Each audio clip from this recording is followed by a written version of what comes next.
પ્રશ્ન નંબર 31 છે, જે ગાઉસના નિયમનો ઉપયોગ છે, જેમાં આપણે વીજભારિત કવચની બહાર અને અંદરના બિંદુ પાસે વિદ્યુત ક્ષેત્રના સમીકરણો મેળવીશું ગાઉસનો ઉપયોગ કરીને. તો ગાઉસ આપણા માટે ગાઉસનો નિયમ છે શું ભાઈ? જો વિચાર કરીએ તો ભાઈ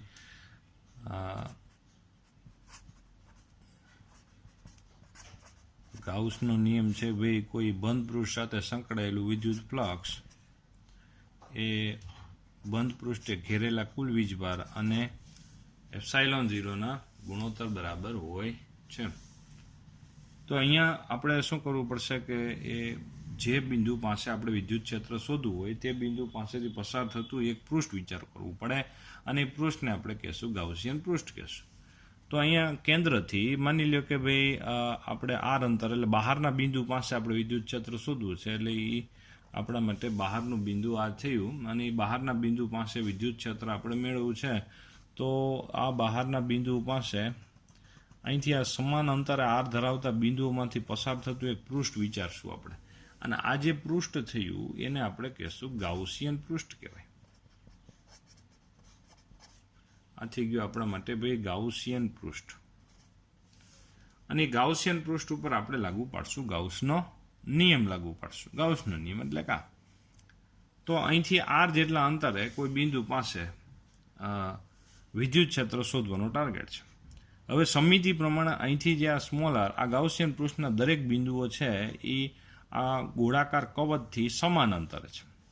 પેલા એ ચોખવટ કરી દે, કવચ એટલે અંગ્રેજીમાં સેલ કહેવાય. કવચ એટલે કે ઉપરની સપાટી, અંદર કાંઈ ન હોય, અંદર ભાઈ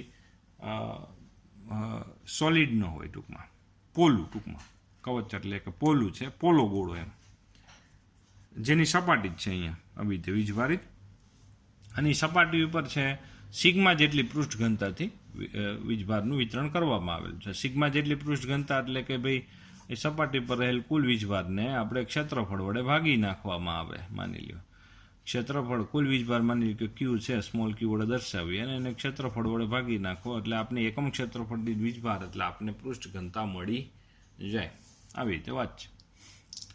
તો હવે આપણે છે એ આ જે ગાઉસિયન પૃષ્ઠે સાથે સંકળાયેલું ફ્લક્સ, ગયા પીરિયડમાં આપણે તમને ખબર હોય તો તાર્યું હતું, આપણે આમાં થાય છે શું કે ભાઈ બંધ પૃષ્ઠ સાથે સંકળાયેલું ફ્લક્સ આપણે લઈએ છીએ ત્યારે આપણે શું આવે છે ભાઈ વિદ્યુત ક્ષેત્ર ગુણ્યા ક્ષેત્રફળ કરવાની વાત આવશે. તો આ દરેક બિંદુ સમાન અંતરે છે એટલે વિદ્યુત ક્ષેત્ર તો સમાન જ હશે, બરાબર. અને એનું ક્ષેત્રફળ શું આવશે? ગાઉસિયન પૃષ્ઠનું ક્ષેત્રફળ, ખાસ બાબત. તો એની ત્રિજ્યા શું આવશે? 4π સ્મોલ આરનો સ્ક્વેર આવશે, બરાબર. 4π સ્મોલ આરનો સ્ક્વેર આવશે, કારણ કે અહીંયા છે ભાઈ આ ક્ષેત્રફળ કોનું આપણે લેવાનું હતું? ગાઉસિયન પૃષ્ઠનું. તો અહીંયા એ ફ્લક્સ આપણે લખી નાખ્યું ભાઈ E4π r સ્ક્વેર. ક્યુની જગ્યાએ, ક્યુ એટલે ઘેરેલો વીજભાર. આ ગાઉસિયન પૃષ્ઠે આના ઉપર જેટલો વીજભાર હતો, સ્મોલ ક્યુ જેટલો હતો, બધો વીજભાર ઘેર લીધો છે, એટલે અહીંયા સ્મોલ ક્યુ જ રાખીશું. તો અહીંયા E ઇઝ ઇક્વલ ટુ સમીકરણ શું આવે? 1/4πε0 ક્યુના છેદમાં આર સ્ક્વેર આવે, જે બિંદુવત વીજભારના વિદ્યુત ક્ષેત્ર જેવું જ સમીકરણ થાય. તો આમ કવચની બહારના બિંદુ પાસે આપણે વિદ્યુત ક્ષેત્ર શોધીએ તો આ જ સમીકરણ બિંદુવત વીજભારનું. કવચની જગ્યાએ ધારો કે વીજભારિત ગોળો હોય, ગોળો કદ વિતરણનું હોય, અંદર એ વીજભારિત હોય, પણ બહારના બિંદુ પાસે વિદ્યુત ક્ષેત્ર શોધવાની વાત આવે તો એમાં પણ આ જ સમીકરણ 1/4πε0 ક્યુના છેદમાં આર સ્ક્વેર. 1/4πε0 ની જગ્યાએ કે પણ લખી શકાય, એટલે કે ક્યુના છેદમાં આર સ્ક્વેર એમાં આપણે લખી શકાય. એટલે કે ક્યુના છેદમાં આર સ્ક્વેર આ વિદ્યુત ક્ષેત્રનું સમીકરણ કેટલી જગ્યાએ આપણે યુઝ કરી શકાય એવું છે? બિંદુવત વીજભારને કારણે મળતું વિદ્યુત ક્ષેત્ર, કવચની બહાર, વીજભારિત ગોળાની બહાર વિદ્યુત ક્ષેત્રનું આ સમીકરણ આપણે ઉપયોગ કરી શકાય એવું છે. ત્યાર પછી આપણી પાસે છે ભાઈ કવચની અંદરના બિંદુ પાસે આપણે વિદ્યુત ક્ષેત્ર શોધવું છે, એટલે અંદરનું એટલે કે ભાઈ માની લો કે આ સ્મોલ આર અંતર આપણે વિચાર કર્યો, તો અંદરના બિંદુ પાસે વિદ્યુત ક્ષેત્ર. તો અંદરના બિંદુ પાસે વિદ્યુત ક્ષેત્રનું શું આવશે ભાઈ?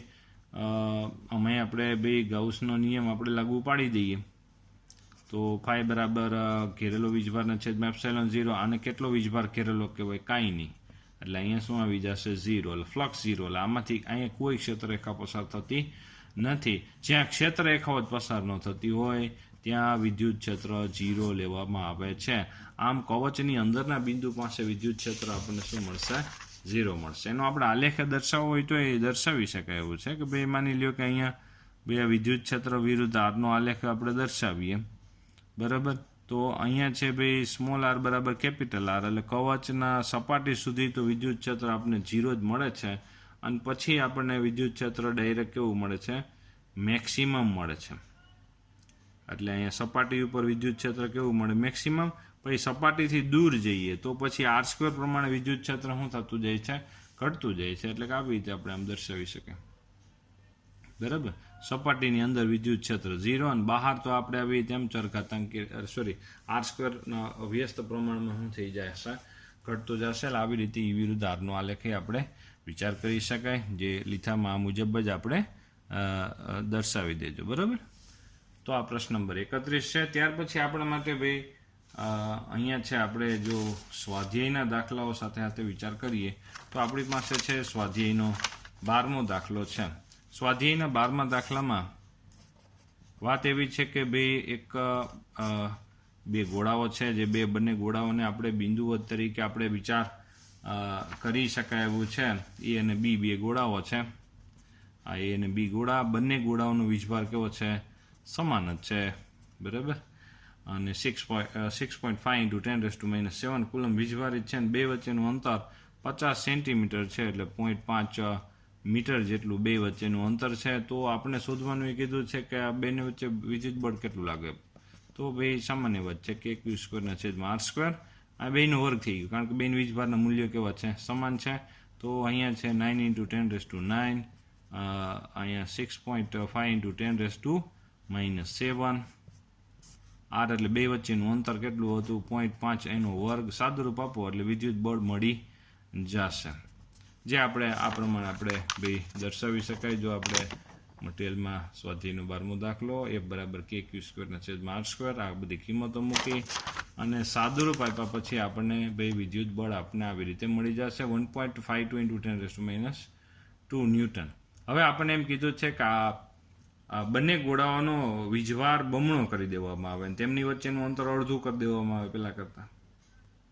તો અપાકર્ષણ બળનું મૂલ્ય કેટલું થાય? એટલે વીજભારના મૂલ્ય તમે જોઈ શકો કે આપણે પહેલાં કરતાં કેવા ભાઈ બમણા, ટોકીઓનું અંતર પહેલાં કરતાં અડધું. તો શું થાય? જો F' = kq²/r, એમાં વીજભાર બમણા અને અંતર અડધું, તો બળ પહેલાં કરતાં કેવું થઈ જશે? 16 ગણું થઈ જાય. તો આ જે બળ, આ જે વેલ્યુ આવે એને આપણે 16 વડે ગુણી નાખો એટલે આપણને શું મળશે? એક બળનું મૂલ્ય 0.24 ન્યૂટન આપણને મળી જશે. એને સ્વાધ્યાયના 13મા દાખલામાં આને આ એ અને બી ગોળો જ યુઝ કરવાનો કે જે બેના વીજભારના મૂલ્ય 6.5 × 10⁻⁷ કુલંબ જ છે. તો હવે એ ગોળાને આપણે એ સ્વાધ્યાયના 12મા દાખલામાં લીધેલા જ એ ગોળો છે એને એક શૂન્ય વીજભારી સી ગોળા સાથે વિદ્યુતીય સંપર્કમાં રાખો, તો પછી બેમાં વીજભાર કેવો થઈ જાય? અડધો અડધો વહેંચાઈ જશે. પછી સી ગોળો એ ગોળા સાથે વિદ્યુતીય સંપર્કમાં રાખ્યા બાદ બી ગોળા સાથે વિદ્યુતીય સંપર્કમાં રાખવામાં આવે તો શું થઈ જાય? બીનો તો ક્યુ વીજભાર છે જ, આનો q/2 પેલા પ્રમાણે થઈ ગયો. તો પછી આ બેનો ટોટલ શું થાય? 3q/2. તો બેમાં પછી ક્યાં સુધી બે વીજભારોની આપલે થાય? 3q/4, 3q/4 જેટલો વીજભાર થાય ત્યાં સુધી બેમાં વીજભારની આંતરક્રિયા થાય. અને આવી રીતે એટલે એનો વીજભાર આપણે કેટલો થઈ ગયો? q/2. બીનો વીજભાર 3q/4 થઈ ગયો. અને ફરીથી પાછા 0.5 મીટર અંતર, એટલે કે r જેટલા અંતર જ રાખો તો તેમની વચ્ચે વિદ્યુત બળ. તો અહીંયા છે q/2, આ 3q/4 અને r તો એને જ છે. તો અહીંયા છે આ 3/8 ને આમાંથી કોમન લઈ લ્યો તો પછી બાકી વધે એ kq²/r², એટલે કે 1.5 × 10⁻² વાળું પદ જ આવે. એટલે કે આવી રીતે આપણે વિચાર કરી શકાય. જે આપણે આ 1.5 × 10⁻² હતું એ અહીંયા આવી જાય અને એને 3.8 વડે ગુણી નાખો એટલે આપણે ફાઇનલી પાછો બળ મળી જાય. એમ સ્વાધ્યાયનો 12મો અને 13મો દાખલો પણ આવી જ રીતે આપણે વિચાર કરી શકીએ એમ છીએ. ત્યાર પછી આપણી પાસે એક વચ્ચે એક સ્વાધ્યાયનો તમને ખ્યાલ હોય તો 22મો દાખલો બાકી છે. સ્વાધ્યાયના 22મા દાખલામાં વાત એવી છે કે એક ગોળો છે ને ગોળા પર વિદ્યુતભાર સિગ્મા વિદ્યુતભારની પૃષ્ઠ ઘનતા છે તો સિગ્મા આપણે આપી છે જો 80 માઇક્રોકુલમ પર મીટર સ્ક્વેર એટલે એકમ ક્ષેત્રફળ દીઠ આટલો વીજભાર છે. તો હવે ગોળા ઉપર કેટલો વીજભાર હશે તો ભાઈ સિગ્મા બરાબર આપણે ક્યુ છેદમાં એ લખી શકાય, એને આપણે આ બાજુ લઈ જઈએ એ એટલે ભાઈ ગોળા માટેની સપાટી માટેની વાત છે તો પછી આપણે એનું ક્ષેત્રફળ સપાટી ઉપર 4πr સ્ક્વેર લખી નાખીએ અને આપણે એની ત્રિજ્યા પણ આપેલી જ છે બરાબર. તો એના ઉપરથી આપણે ગોળાની સપાટી પર વિદ્યુતભાર મળી જાય. બીજું ગોળાની સપાટીમાંથી બહાર આવતું ફ્લક્સ આપણે શોધવાનું છે તો એના માટે આપણી પાસે બે સમીકરણ છે. ફાઈ બરાબર ક્યુના છેદમાં એપ્સાઇલોન 0 ગોળાની સપાટીની બહાર આવતું વિદ્યુત ફ્લક્સ ગોળાની સપાટી પર ગોળા ઉપર કેટલો વીજભાર છે ટોટલ 1.45 × 10⁻³ જેટલો છે અને એપ્સાઇલોન 0ની કિંમત છે એટલે ગોળાની સપાટીમાંથી બહાર આવતું આપણે વિદ્યુત ફ્લક્સ આપણને મળી જશે. તો આવી રીતે આપણે છે વિચાર કરેલો છે. ફરીથી આપણે શું આપેલું હતું પૃષ્ઠ ઘનતા આપેલું હતું, વ્યાસ આપ્યો હતો એટલે એના ઉપરથી આપણે ત્રિજ્યા આપણને મળી જાય એવી હતી 1.2 મીટર જેટલી આપણે ત્રિજ્યા આપણે આપેલી હતી. ગોળા ઉપરનો વીજભાર શોધ્યો, એમાંથી બહાર આવતી ક્ષેત્રરેખાની સંખ્યા એટલે કે ફ્લક્સ આપણે શોધી લીધું. આવી રીતે આપણે વિચાર કરી શકાય. અહીંયા સુધી આપણે ચર્ચા રાખીએ છીએ. આપણે વાત થઈ પ્રશ્ન નંબર 31. ત્યાર પછી સ્વાધ્યાયનો આપણે દાખલાની વાતો થઈ 12 અને 13ની વાત થઈ અને સ્વાધ્યાયનો બીજો છેલ્લે આપણે 22મો દાખલો આપણે વિચાર કર્યો. અહીંયા સુધી રાખીએ.